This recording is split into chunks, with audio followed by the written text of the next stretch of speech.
भारत ने जब से कश्मीर से विशेष दर्जा खत्म किया, उसके बाद से ही तुर्की लगातार पाकिस्तान के समर्थन में अपनी बात कहता रहता है। लेकिन अब तो तुर्की की एक खतरनाक साजिश दुनिया के सामने आ गई है। कश्मीर को लेकर वो किस तरह के प्लान तैयार कर रहा है, बाकायदा इसकी रिपोर्ट अब सामने आई है। रिपोर्ट्स के मुताबिक तुर्की ईस्ट सीरिया के अपने लड़ाकों को तैयार कर रहा है ताकि वो कश्मीर में आकर अराजकता फैला सकें और वहां की स्थिति को खराब कर सकें। ग्रीस के एक पत्रकार एंड्रीस माउंटजोलियास ने अपनी रिपोर्ट में तुर्की की इस साजिश का खुलासा किया है। रिपोर्ट्स की बड़ी बड़ी बातें क्या हैं, विस्तार से हम आपको उसके बारे में बताने जा रहे हैं। रिपोर्ट में कहा गया है कि तुर्की के राष्ट्रपति रेसिप तैयब एर्दोगान इस्लामिक दुनिया में सऊदी के प्रभुत्व को चुनौती देकर खुद ही सबसे बड़ा चेहरा बनना चाहते हैं और इसी वजह से भाड़े के लड़ाकों को वो कश्मीर में भेजकर वहां पर स्थिति को खराब करना चाहते हैं और बाकायदा इसके लिए उनकी ओर से रणनीति तैयार की जा रही है। तुर्की लंबे समय से पूर्वी भूमध्य सागर में ग्रीस, मिस्र, साइप्रस के खिलाफ अपना सैन्य गठजोड़ मजबूत कर रहा है।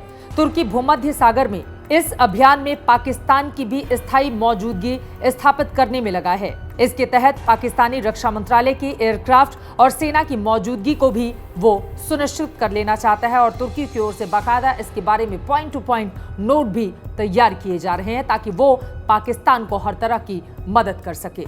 रिपोर्ट के मुताबिक काराबार संघर्ष के बाद अब तुर्की सीरिया से अपने लड़ाकों को तैयार कर रहा है ताकि वो कश्मीर में आकर भारत के खिलाफ लड़ सकें और यहां पर पाकिस्तान की स्थिति को मजबूत कर पाएं। उस रिपोर्ट में जानकारी दी गई है कि सीरियाई राष्ट्रीय सेना में शामिल हुए गैंग सुलेमान शाह के प्रमुख अबू एस्मा ने कहा है कि तुर्की कश्मीर को मजबूत होते देखना चाहता है। इस तरह की बातें निकलकर सामने आ रही हैं। अबू एस्मा की ओर से कहा गया है कि तुर्की के अधिकारी बाकी लोगों से भी बातचीत करेंगे ताकि वो इस गैंग का हिस्सा बन सके और कश्मीर में जाकर इस लड़ाई में शामिल हो सके। अबू एस्मा ने कहा है कि उनके गैंग से जो लोग कश्मीर अभियान में शामिल होंगे उन्हें $2000 की धनराशि मुहैया कराई जाएगी। अबू एस्मा ने अपने गैंग के लड़ाकों से कहा है कि कश्मीर भी दरअसल वैसा ही पहाड़ी इलाका है जैसा कि काराबाख, नारगोनो काराबाख इलाके पर कब्जे को लेकर अजरबैजान और आर्मीनिया के बीच संघर्ष चल रहा है और वहां का जिस तरह का हिस्सा है। कई रिपोर्ट्स में ये बात भी सामने आई है कि तुर्की ने अपने लड़ाकों को अजरबैजान की मदद के लिए भी